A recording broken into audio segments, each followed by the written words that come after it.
दोस्तों, अगर आप इंग्लिश बोलने के शौकीन हैं तो आपने एक वर्ड का नाम तो जरूर सुना होगा, हैव। ये एक बहुत ही बेसिक सा वर्ड है, लेकिन क्या आप जानते हैं कि हैव अंग्रेजी का एक ऐसा वर्ड है जिसकी हिंदी में बहुत सारे मतलब होते हैं। और आज हम हैव के ये बहुत सारे मतलब जानने वाले हैं उनकी हिंदी और एग्जाम्पल्स के साथ में। तो चलिए इस वीडियो को शुरू करते हैं। तो चलिए समझते हैं हैव के अलग अलग मतलब को, जिसमें से सबसे पहले हम लोगों ने यहाँ पे हैव लिखा है और जस्ट उसके सामने यहाँ पे लिखा है पोजेसेस या ऑन। अब इन दोनों का मतलब क्या होता है? जैसे मान लेते हैं कि आप किसी चीज के अगर मालिक होते हैं या आपके पास कोई चीज होता है तो आप क्या करते हैं? हैव का यूज करते हैं। फॉर एग्जाम्पल, आपने यहाँ पे एक सेंटेंस लिखा, बोला आपने I have a brother, I have a brother.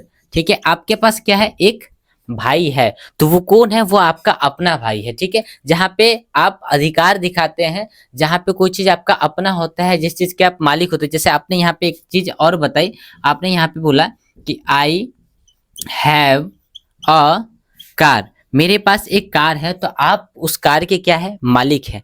आपके पास क्या है? आपका भाई है जिसपे आपका अधिकार है, उस भाई का भी आपके ऊपर अधिकार है। आपने बोला कि भाई मेरे पास दो हाथ है, मेरे पास क्या है? दो हाथ है। तो आपने बोला I have I have two I have two hands, I have two hands. आपने बोला कि आपके पास एक नाक है, आपके पास एक नाक है। तो आपने यहाँ पे इसकी इंग्लिश बनाई, आपकी अंग्रेजी हो गई यू, और यू के साथ में क्या लगाएंगे? Have. You have a knows, you have a knows. आपके पास क्या है? एक नाक है। आप इस तरीके से क्या कर सकते हैं? बहुत सारे एग्जाम्पल्स लिख सकते हैं। आपने बोला कि भाई ठीक है, मेरे पास एक घर है, ठीक है, या हम लोगों के पास घर है। तो हम लोगों की अंग्रेजी क्या होगी? वी, और वी के साथ में क्या लगाएंगे? हैव। और आपने बोला कि वी हैव अ हाउस, हमारे पास क्या है? एक घर है, वी हैव अ हाउस। ठीक है, आपने इस तरीके से सेंटेंस बनाया।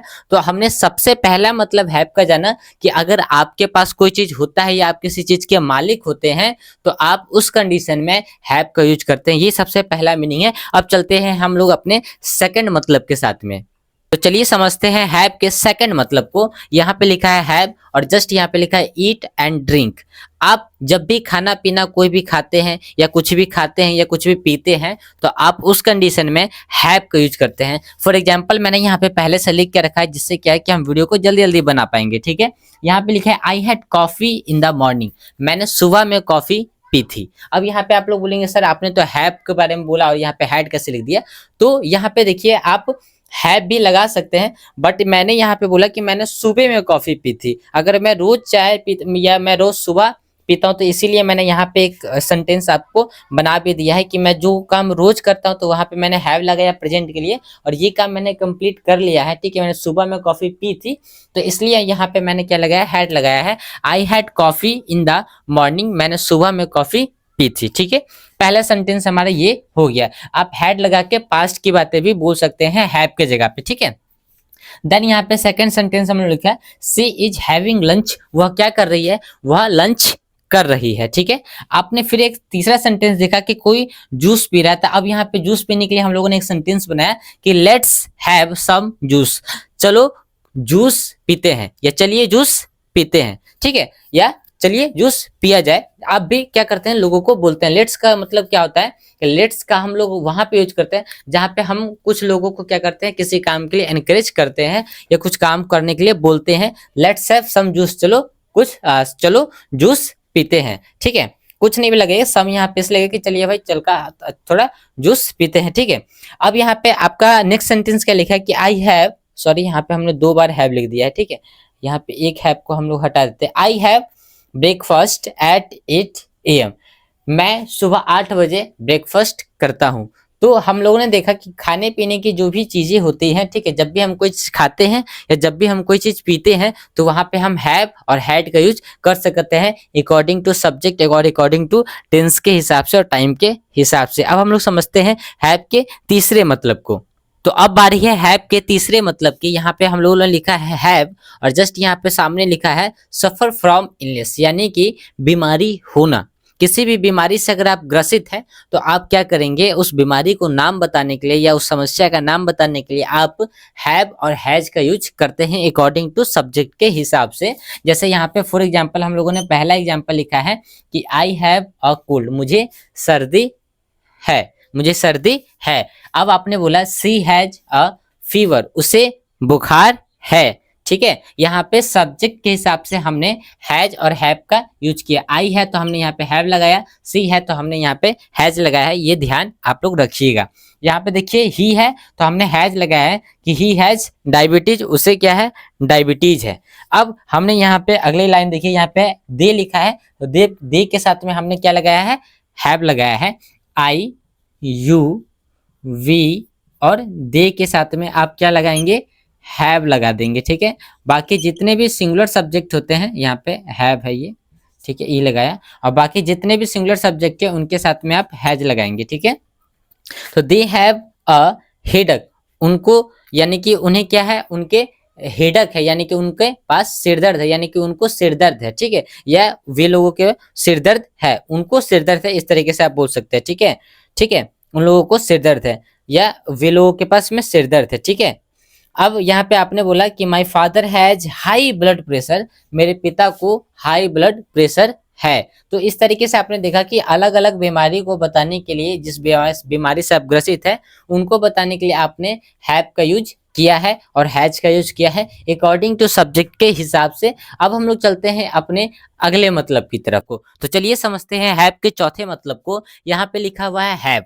अब यहाँ पे बगल में लिखा है राइट और अथॉरिटी, यानी कि आपका जो हक होता है। ठीक है, तो उसके लिए हम लोग क्या करते हैं, हैव क्या करते हैं, हैव का यूज करते हैं, सॉरी हैव का यूज करते हैं, यानी कि आपका भाई ये काम करने का हक है, आपका इस चीज पे अधिकार है। ठीक है, आपको ये अधिकार दिया गया है, तो हम लोग क्या करते हैं उस कंडीशन में, राइट और अथॉरिटी वाले कंडीशन में हम लोग हैव का और हैज का यूज करते हैं अकॉर्डिंग टू सब्जेक्ट के हिसाब से। जैसे यहाँ पे सबसे पहला सेंटेंस लिखा है, you have the right to speak, आपको बोलने का अधिकार है, आपको बोलने का अधिकार है। You have to right to, you have the right to speak, you have the right to speak, आपको बोलने का अधिकार है।